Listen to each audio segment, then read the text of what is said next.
Hey everyone, I'm Kate Nelson. I'm going to be talking a little bit about casual sexual harassment or sexual harassment that we as a society tend to treat casually or just as a casual thing that happens. This happens in the workplace, it happens in school. I'm mostly going to be talking about casual sexual harassment that happens in public and that happens in personal relationships that we have with friends or sexual partners and so on. It's really unfortunate to say that even in today's society, where we really like to think that gender politics have progressed a lot, that women practically have it all, maybe not everything, but that they practically have it all. It's really unfortunate to say that women are still facing harassment every single day. And worse, that harassment is consistently downplayed and casually brushed off by not just men, but people in positions of power who are usually men, such as school administrators, workplace management, law enforcement. But it can even be brushed off by other women or by the women themselves who have faced this harassment. Too often have I heard from women that they were embarrassed to report an incident of harassment or afraid to do so for fear of being blamed. This is something that people hear about a lot. I'm sure you've heard about it a lot, especially being in this class.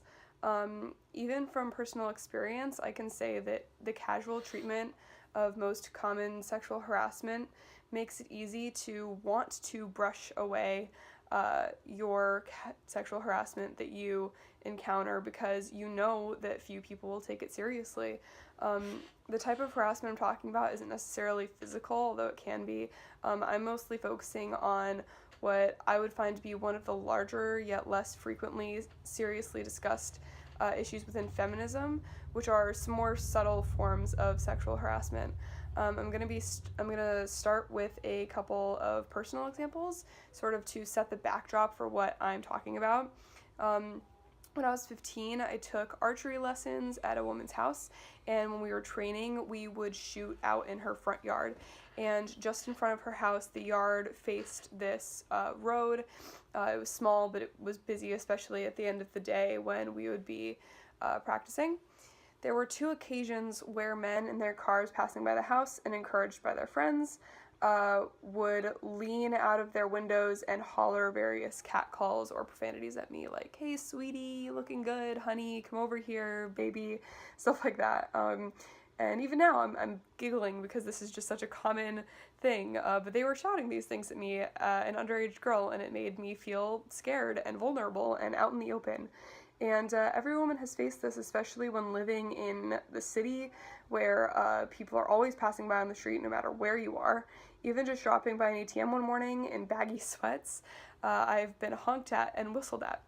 I think this type of harassment is really important to discuss because despite the fact that it is so common and so frequently discussed, it still consistently happens.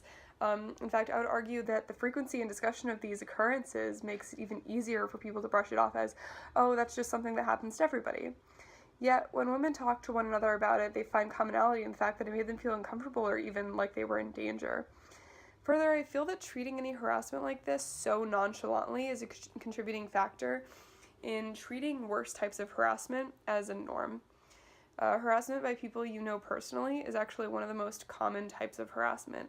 According to the Women's Media Center, 67% of women know their harassers, and if you narrow that age range down to women under 35 years old, that increases the percentage to 71% of women who know their harassers. When it's somebody you know, you feel less inclined to report them, and many people will treat certain forms of sexual harassment as normal if it is being committed onto a person by somebody that person has a sexual relationship with. For instance, I had a casual hookup with a guy once, and afterwards he somehow felt it was appropriate to spank me in public, even at school.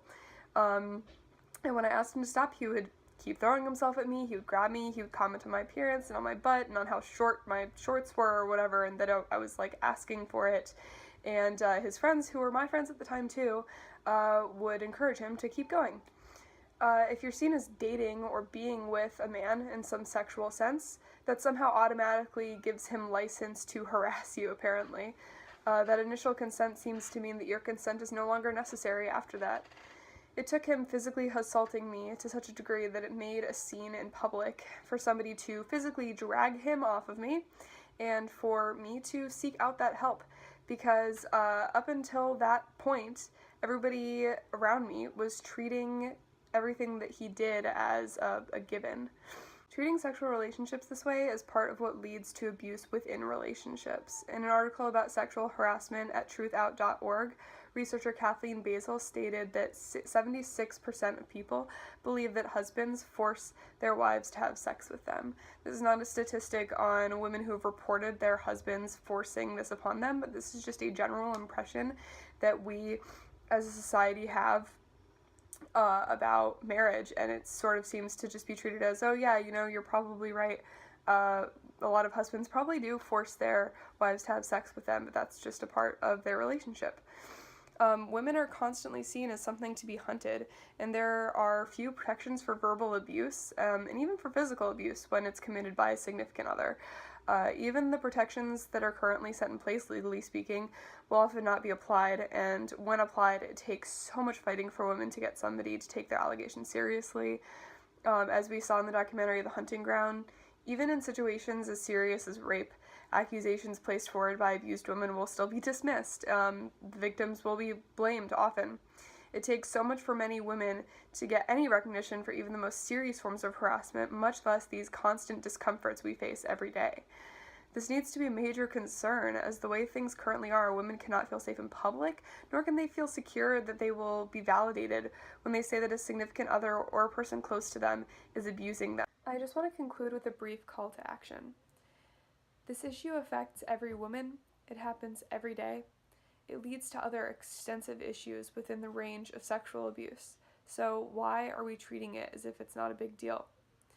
According to Chanel Gallant at truth.org, quote, people in partnerships, but especially women married to men, experience unwanted sexual advances in their partnership routinely, and this often leads to unwanted sex.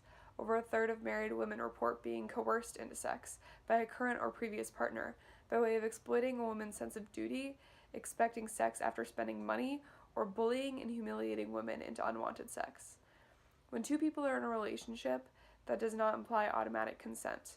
When a woman is walking down the street, no matter who she is or what she's wearing, it is not okay to shout at her, to continue speaking to her when she asks you to stop, or to honk in order to get her attention. It is not okay to brush these issues aside as simply facts of life, and there is no reason to stand up for it any longer.